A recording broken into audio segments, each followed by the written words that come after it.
There are words that entertain, and there are words that awaken something ancient inside you. This is not a story.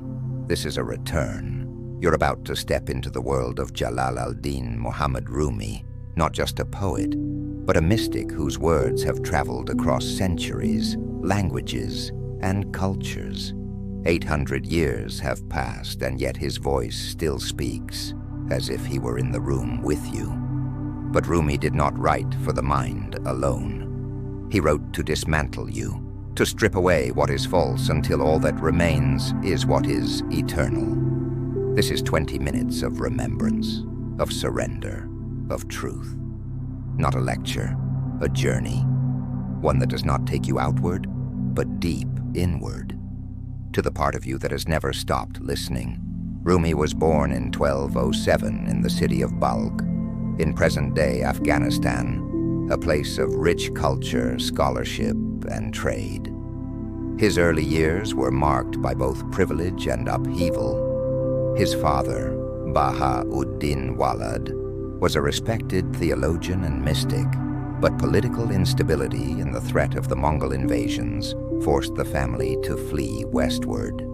They traveled through Nishapur, Baghdad, Mecca, Damascus, and finally settled in Konya, in the Seljuk Sultanate of Rum, a thriving city where scholars, merchants, and mystics crossed paths daily.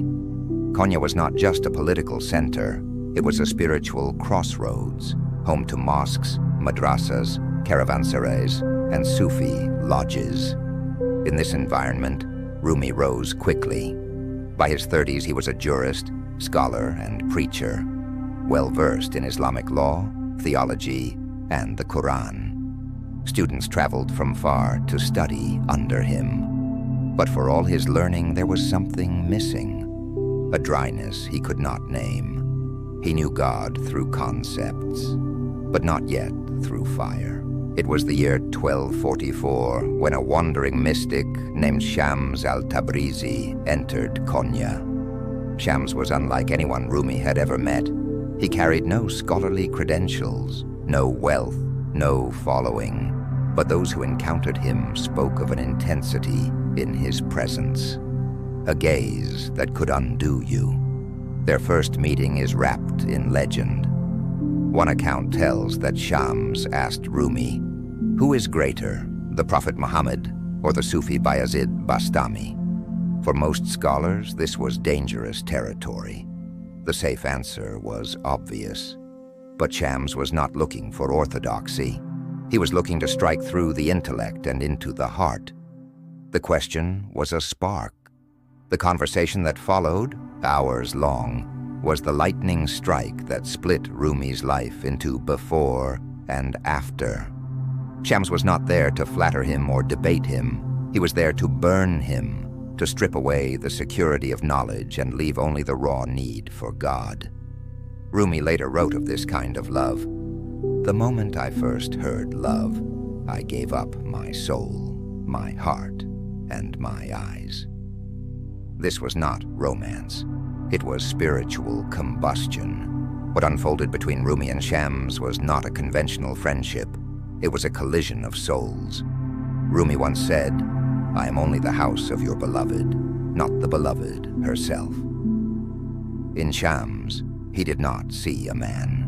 He saw the light behind the man, the divine shining through flesh.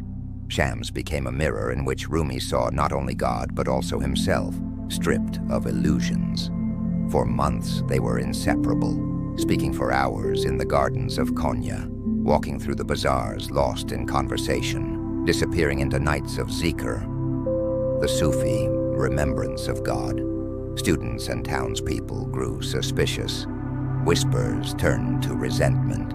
Shams was too unconventional, too disruptive. And then, one night, he vanished. Some say he was murdered by jealous disciples. Others say he left quietly, guided by God. For Rumi, it did not matter. The outer form of the beloved was gone, but the presence remained. He wrote, "Don't grieve. Anything you lose comes round in another form." Rumi had learned that the true beloved was never external. What he saw in Shams was the reflection of the divine within himself. For Rumi, love was not a pleasant ornament to life. It was life itself, and it demanded everything.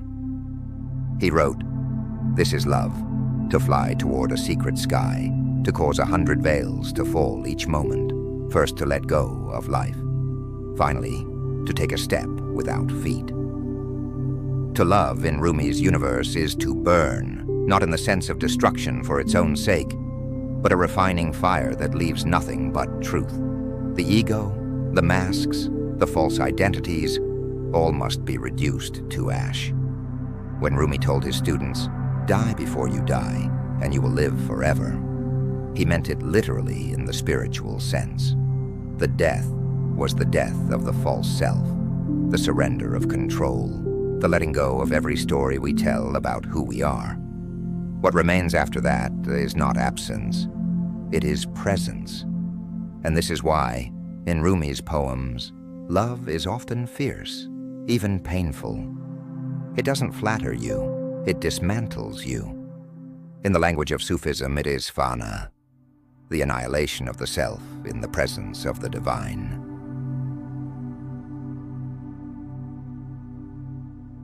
In most human stories, longing is seen as a lack. For Rumi, longing was the highest privilege. The wound is the place where the light enters you. This ache was not a sign that God was far away. It was proof that God was near. Longing is the echo of the soul's original home, a memory so deep it can't be erased. He wrote, "Lovers don't finally meet somewhere. They're in each other all along." In Sufi thought, this longing is not weakness. It is the soul's compass. It turns us away from distractions and draws us back toward unity. Whether it comes in the absence of a friend, the beauty of a sunset, or the grief of loss, longing is a sacred thread that connects us to the beloved. And so, Rumi taught that we should not numb this feeling or escape from it. We should step into it fully, let it carve space in us, because that space becomes the chamber where God dwells. The Masnavi, Rumi's 6-volume masterpiece, begins with a single haunting image. Listen to the reed, how it tells a tale, complaining of separation, saying, "Ever since I was cut from the reed bed, men and women have lamented my cry." The reed flute is a soul cut from its source. Its song is a wail of longing, and yet it is beautiful. In Sufi symbolism, the reed flute's music is the sound of the soul yearning for God. It is the paradox of exile, that separation gives birth to music, to poetry, to art.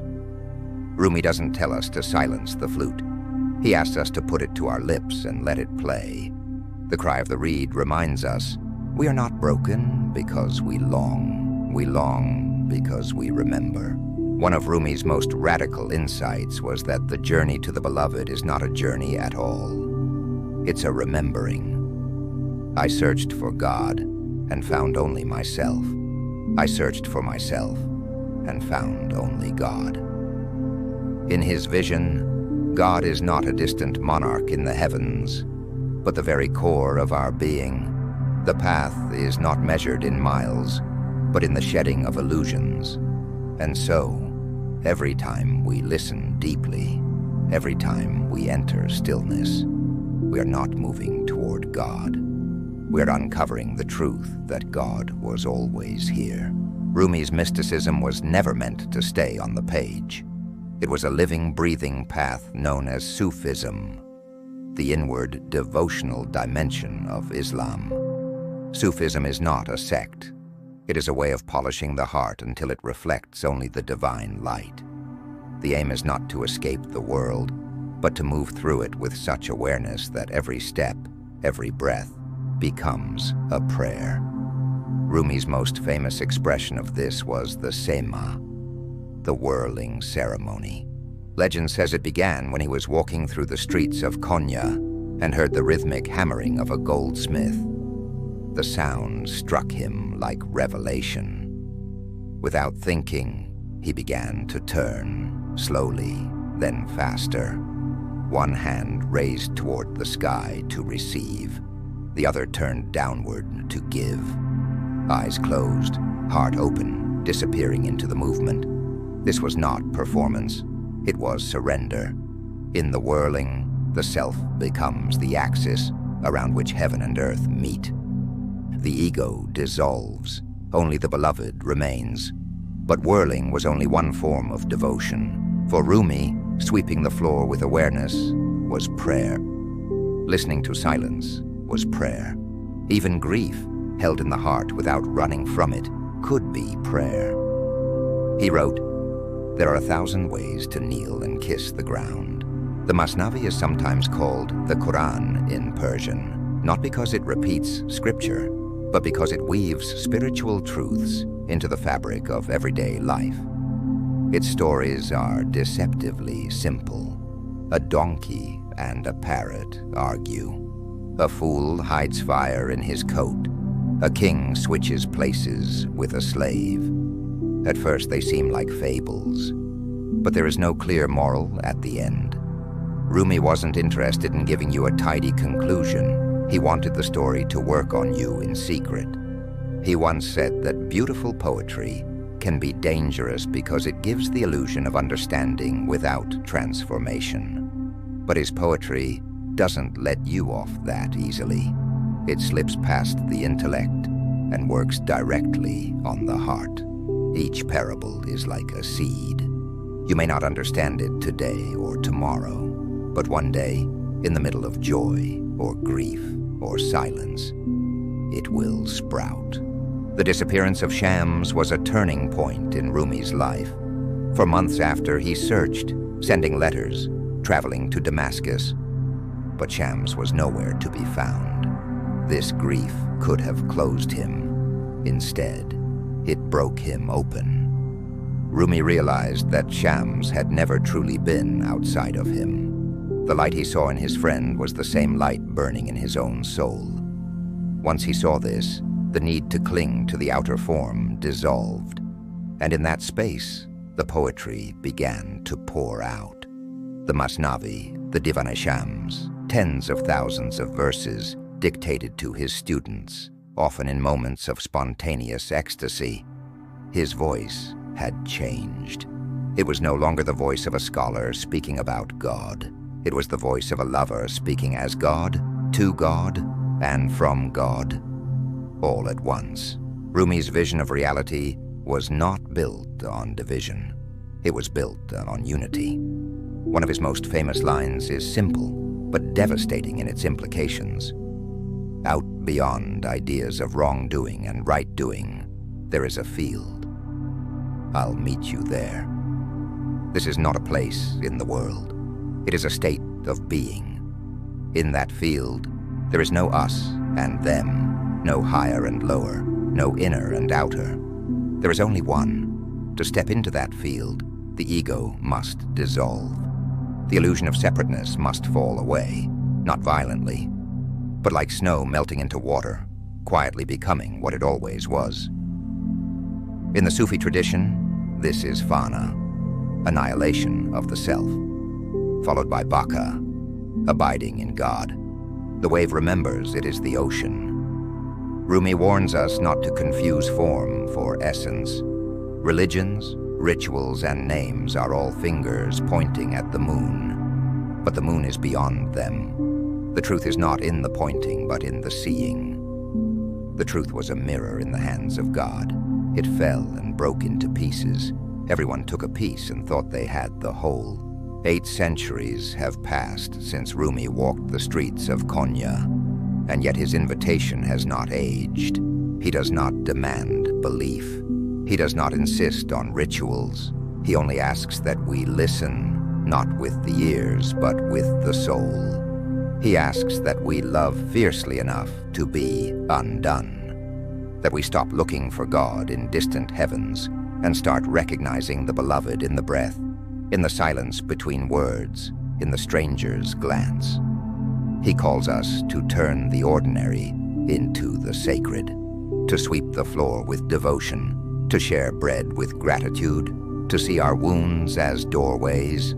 He reminds us that death is not the end, that what we fear as ending is only transformation, just as the plant dies into the animal, and the animal into the human. The soul moves ever closer to light. When the soul lies down in that grass, the world is too full to talk about. All of Rumi's teaching leads here, to the edge of a fire that is not for destruction, but for truth. It is the fire of love that burns away all that is not real. It is the light that blinds the ego, but illuminates the soul. He does not want you to stand and admire it. He wants you to enter. Be like a tree and let the dead leaves drop. Step into the field beyond right and wrong. Step into the silence that speaks without words. Step into the fire and let it remake you. If something stirred in you while listening, if a small voice whispered, "I remember," don't turn away. Stay with the longing. Let it guide you. Let it burn through every false certainty until only light remains. And remember, you were born with wings. Why crawl through life? If this journey moved you, share it with someone whose soul might be listening too. Let the words ripple outward. Subscribe, reflect, return. And in the quiet after this video ends, stay at the edge of that fire. Not to admire it, but to enter it. Because the door is already open.